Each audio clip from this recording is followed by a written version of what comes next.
Hay una mentira particularmente elegante, sutil e incluso aplaudida en nuestros días. Es la ilusión de la autosuficiencia. Esa voz interna que nos susurra: no necesitas a nadie, eres fuerte por ti mismo, puedes controlar tu destino. Durante años, incluso los más religiosos hemos coqueteado con esta falsedad, sin darnos cuenta de que nos empuja, lenta pero decisivamente, lejos del único que verdaderamente puede sostenernos. Debo confesar que he estado allí.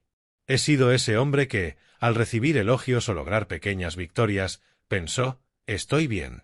Soy capaz. No necesito nada más. ¡Qué ceguera! Pues en el momento en que la tormenta golpea, y siempre golpea, esa autoconfianza se convierte en polvo. Y allí, en medio de mi ruina, descubro algo sagrado. Dios nunca se fue, pero yo sí me alejé. Nuestra fuerza humana es una copa frágil. No importa cuán adornada esté por fuera, sigue siendo quebradiza. El orgullo nos lleva a construir altares a nosotros mismos, pero Dios, en su infinita misericordia, no teme derribarlos para salvarnos. Porque cuando todo en lo que confiamos falla, cuando las estructuras de control que edificamos se desmoronan, es entonces cuando empezamos a mirar hacia arriba. Y no me malinterpretes, no estoy diciendo que sea pecado ser fuerte, productivo o exitoso. Lo que digo es que nunca debemos confundir los dones con el dador. La autosuficiencia no es fortaleza, es arrogancia disfrazada de madurez. Es como un niño que cree que puede vivir sin sus padres porque aprendió a abotonarse solo la camisa. Dios no nos ama menos cuando estamos de pie, pero nos habla más claro cuando caemos de rodillas. La fragilidad revela la verdad de quiénes somos realmente, criaturas necesitadas de gracia, dependientes del aliento divino. La autosuficiencia nos convierte en dioses de cartón, la debilidad en hijos que claman por su padre. Hay una belleza extraña en ese momento en que nos reconocemos rotos. Es el punto en que dejamos de fingir. Es cuando el alma suspira y dice: no puedo más. Y en ese suspiro, a menudo acompañado de lágrimas silenciosas, el cielo se abre. Porque, amigo mío, Dios no resiste al quebrantado. Lo habita. No sé cuál sea tu batalla. No sé si estás en el momento en que todo parece estar bien, o si te encuentras temblando en un rincón del alma. Pero sí sé esto: la autosuficiencia es un espejismo que nos aparta del manantial. Y cuando por fin dejamos de correr hacia nuestros ídolos personales, encontramos a un Dios que nunca dejó de esperarnos. En tu fragilidad no estás fallando, estás volviendo al principio. Estás regresando a casa.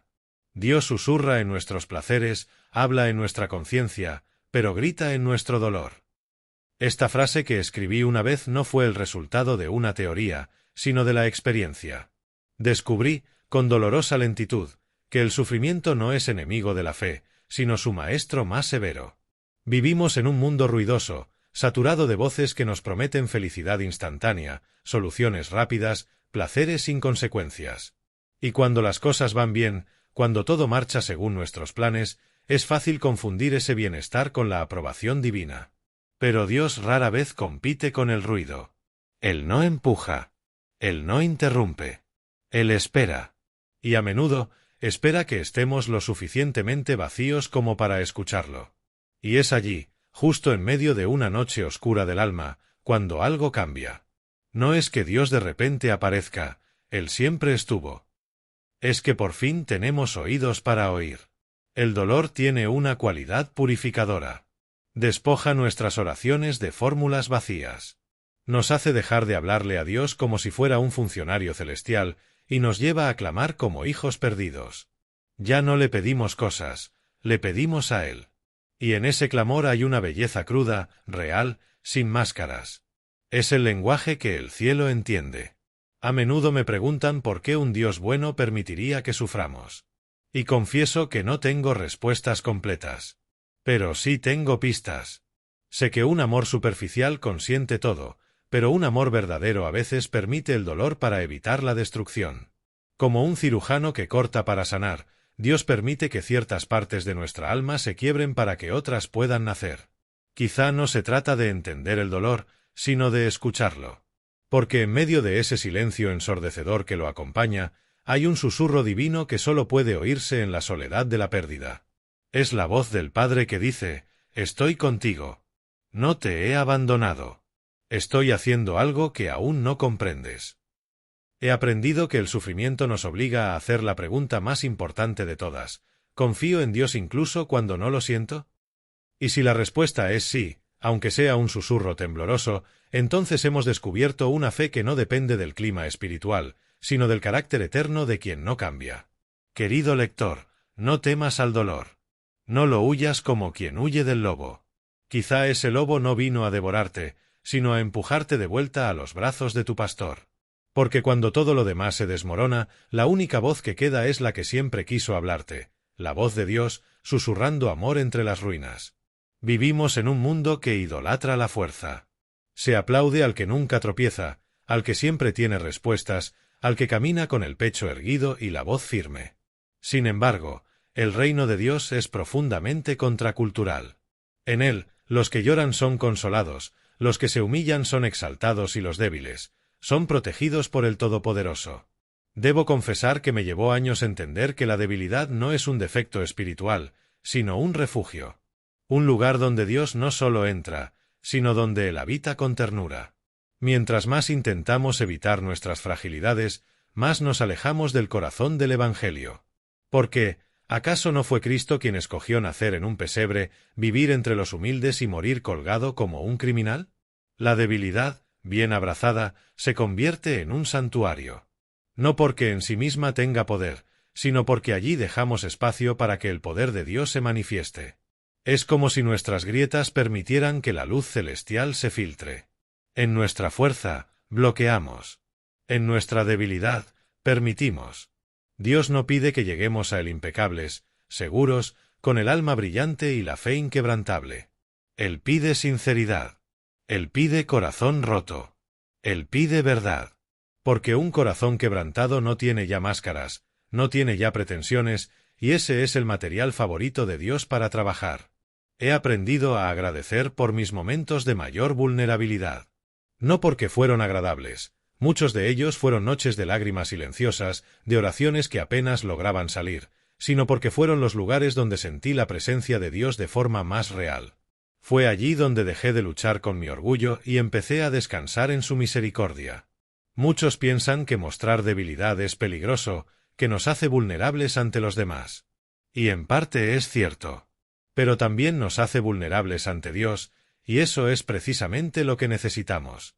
Porque mientras nos cubrimos con escudos de autosuficiencia, no permitimos que Él sea nuestro refugio verdadero. Cristo mismo fue débil por elección. Sudó sangre. Clamó al Padre. Se dejó golpear, escupir, clavar. Y fue precisamente en esa debilidad asumida donde la gloria del cielo irrumpió sobre la tierra. ¿No será entonces que nuestra mayor fortaleza no está en resistir, sino en rendirnos? Amigo, si hoy te sientes débil, no te escondas. Estás en el mejor lugar posible.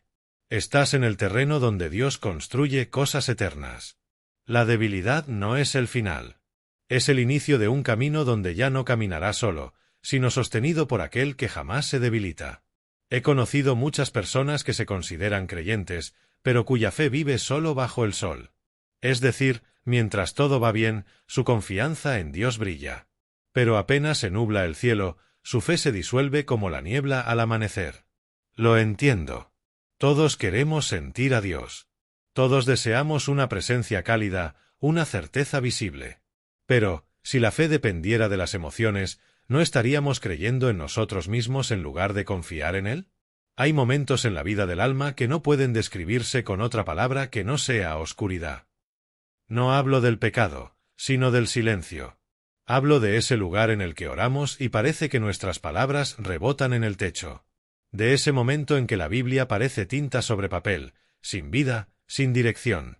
Ese punto exacto donde uno se pregunta, como Cristo en la cruz, ¿por qué me has abandonado? Pero es en esa oscuridad, precisamente allí, donde la fe se vuelve oro puro. Porque la fe verdadera no necesita ver para seguir adelante. No exige señales, no necesita consuelo. Cree porque conoce a quien prometió, no porque siente su mano. Una vez escribí que la prueba final de la fe ocurre cuando todo parece perder sentido. ¿Seguirás confiando en Dios cuando no sientas su presencia? ¿Seguirás obedeciéndolo cuando el silencio se prolongue? ¿Lo seguirás amando aún sin recibir respuesta? La noche del alma no es un castigo, es una maduración. Es como el invierno en los árboles. No hay hojas, no hay fruto, pero las raíces crecen más profundas. La fe en la oscuridad es la que sostiene a los santos. Es la que forjó a Abraham, a Moisés, a David, a Pablo. Es la que sostuvo a Cristo en Getsemaní, cuando todo en su humanidad deseaba huir. Yo mismo, en muchas ocasiones, rogué por señales. Pedí pruebas. Suplicaba sentir algo. Pero Dios, en su misteriosa sabiduría, me respondió con silencio. Y aprendí, con lágrimas, sí, que el silencio de Dios no es su ausencia. Es su método de enseñanza. La fe que permanece cuando todo desaparece no es una ilusión, es la fe más real que existe. Porque ha dejado de depender de estímulos externos y ha echado sus raíces en la eternidad. Esa fe no se tambalea ante el dolor ni se desvanece ante la duda. Esa fe camina de la mano de Dios, incluso con los ojos vendados. Así que si hoy estás en la oscuridad, no pienses que has fallado. Quizá estás siendo probado. Quizá estás aprendiendo a confiar como nunca antes. Y si decides seguir caminando, aún sin ver, descubrirás algo hermoso. No eras tú quien sostenía a Dios con tu fe, era Él quien te sostenía a ti con su fidelidad. Hay una frase que me ha acompañado durante años: Dios puede moldear solamente aquello que se deja quebrar. Y aunque al principio me parecía cruel, he descubierto que en ella habita una ternura profunda, una esperanza que no se encuentra en las alturas del orgullo, sino en el valle del quebranto. Vivimos temiendo ser rotos. Nadie quiere fracasar, nadie desea ser traicionado, abandonado, humillado, olvidado.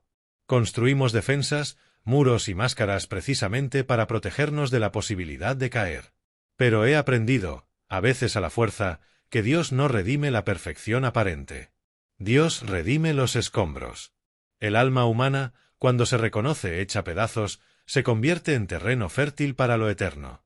Porque mientras creamos que estamos bien, que somos suficientes, que no necesitamos ser sanados, cerramos la puerta al médico de las almas. Pero cuando ya no podemos más, cuando nos rendimos, cuando aceptamos que estamos rotos, entonces, y sólo entonces, la redención comienza. No pienses que tus heridas son obstáculos para Dios. Son precisamente el punto de partida. Cada cicatriz puede convertirse en un canal por donde fluya su gracia. Cada lágrima que has derramado no ha sido ignorada. El cielo las cuenta, una por una, y en el misterio de la misericordia las transforma en semillas de vida. La historia de la cruz nos enseña que Dios hace sus obras más grandes a través del sufrimiento. ¿Acaso no fue la mayor redención del universo forjada por medio de la sangre, el dolor y la vergüenza? Cristo fue quebrantado, y a través de su quebranto, tú y yo podemos ser sanados. Y no estoy diciendo que el dolor sea bueno en sí mismo, ni que debas buscar el sufrimiento como si fuera una virtud. Pero sí afirmo, con toda convicción, que Dios no desperdicia ningún momento de quebranto. Aquello que te hizo pedazos no tendrá la última palabra. Porque el Dios que adoramos es especialista en reconstruir con oro lo que el mundo desecha. He visto almas que pensaban que ya no valían nada convertirse en faros de luz para otros. He visto corazones rotos comenzar a latir con una compasión que sólo los quebrados pueden tener. Y he visto, también, que las personas más fuertes en la fe no son las que nunca cayeron, sino las que se dejaron levantar por gracia. Así que no huyas de tu dolor. No lo escondas. No lo maquilles. Entrégalo. Colócalo, temblando si hace falta, en las manos del Redentor.